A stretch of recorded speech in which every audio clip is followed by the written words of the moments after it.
Supreme court میں عمران خان کی NAB ترامیم کے خلاف درخواست پر سماعت۔ عدالت نے نیب ترامیم خلاف آئین ہونے پر حکومت سے جواب مانگ لیا۔ عمران خان کی درخواست پر نیب اور وفاقی حکومت کو نوٹس جاری۔ پارلیمان کا کوئی متبادل فورم نہیں ہے۔ سماعت کے دوران چیف جسٹس کی جانب سے یہ ریمارکس دیے گئے۔ سپریم کورٹ میں عمران خان کی نیب ترامیم کے خلاف درخواست پر سماعت ہوئی اور سماعت 29 جولائی تک ملتوی کر دی گئی ہے اور عدالت کی جانب سے نوٹس جاری کیا گیا ہے۔ عدالت نے نیب ترامیم خلاف آئین ہونے پر حکومت سے جواب مانگ لیا ہے اور نیب اور وفاقی حکومت کو بھی نوٹس جاری کر دیا گیا ہے اور چیف جسٹس کی جانب سے یہ ریمارکس دیے گئے کہ پارلیمان کا کوئی متبادل فورم نہیں ہے۔ سپریم کورٹ میں عمران خان کی نیب ترامیم کے خلاف درخواست پر سماعت ہوئی۔ تفصیلات جانیں گے نمائندہ دنیا نیوز محسن اعجاز ہمارے ساتھ موجود ہیں۔ جی محسن، بتائیے گا اس حوالے سے۔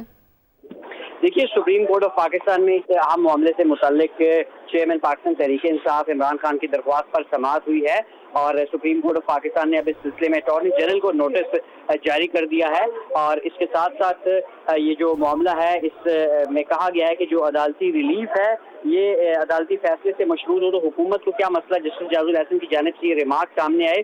اس پر خواجہ حارث کا کہنا تھا کہ کئی مقدمات میں ٹرائل کورٹس میں ریلیف کی درخواستیں آ چکی ہیں۔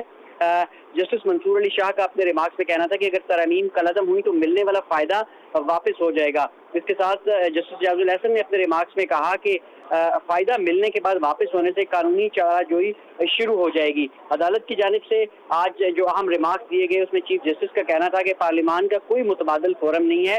آئی ایم ایف سے اسٹاف لیول پر معاہدہ تو ہو گیا لیکن اسے پبلک میں تسلیم نہیں کیا جا رہا۔ کرنسی روز بروز ڈگمگا رہی ہے۔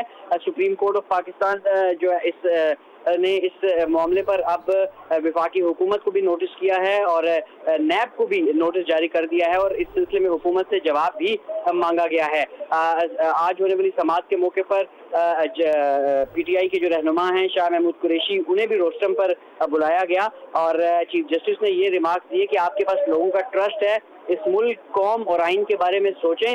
پارلیمنٹ فنکشنل نہیں ہوگی تو جمہوریت کیسے چلے گی؟ آپ کے وکیل نے بڑے اچھے نکات اٹھائے ہیں، ہم ان نکات پر فریقین کو نوٹس جاری کریں گے۔ آپ آئندہ سماعت پر تیاری کر کے آئیں، اس معاملے پر پارلیمنٹ میں کیوں بحث نہ ہو۔ جسٹس جاز الاحسن نے اپنے ریمارکس میں کہا کہ عوام منتخب نمائندوں کی حیثیت سے یہ جو معاملہ ہے یہ پارلیمنٹ میں اٹھائیں۔ اب سپریم کورٹ آف پاکستان کی جانب سے اس معاملے پر فریقین کو نوٹسز جاری کر دیے گئے ہیں اور آئندہ سماعت جو ہے وہ 29 جولائی کو ہوگی۔ جی محسن، بہت شکریہ، آپ نے تفصیلات سے آگاہ کیا۔